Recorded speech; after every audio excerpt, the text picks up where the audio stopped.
Сәлеметсіздер ме, құрметті тіл білімі YouTube арнасының көрермендері. Өткен сабақта біз септік жалғауларын өткен болатынбыз. Бүгінгі сабақта жіктік жалғауын өтетін боламыз. Жіктік жалғауы.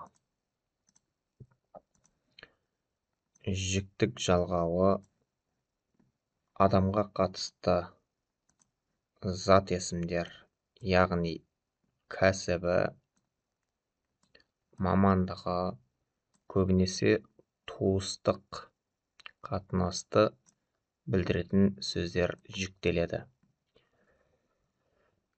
Жіктелген зат есім сөйлемде баяндауыш қызметін атқарады. Үшінші жақта арнайы жалғауы жоқ. Бірінші жақ: мен оқушымын. Мын, мен, бын, бен, пын, пін.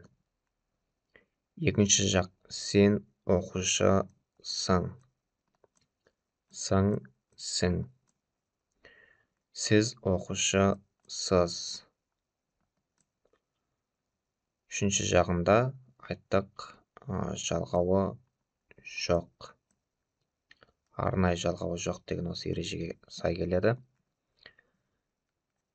Бірінші жақта біз оқушымыз. Мыз, мез, біз, без, біз, біз. Сендер, екінші жақта сендер оқушысыңдар. Сың, сің. Екінші жақта сіздер оқушысыздар. Үшінші жақта олар оқушылар. Лар, лер, дар, дер, тар, тер деген көпті жалғауы осы жіктік жалғауына да қосылады. Сонда олар оқушылар болады. Ал арнайы үшінші жақта жалғауы жоқ. Құрметті тіл білімі YouTube арнасының көрермендері, оқырмандары, осымен бүгінгі сабақта біз қазақ тіліндегі жалпы жалғаулардың 4 түрін өттік. Олар қайтадан қайталап өтейін: көптік жалғау, тәуелдік жалғау, септік жалғаулары және осы өтіп жатқан жіктік жалғауы болды.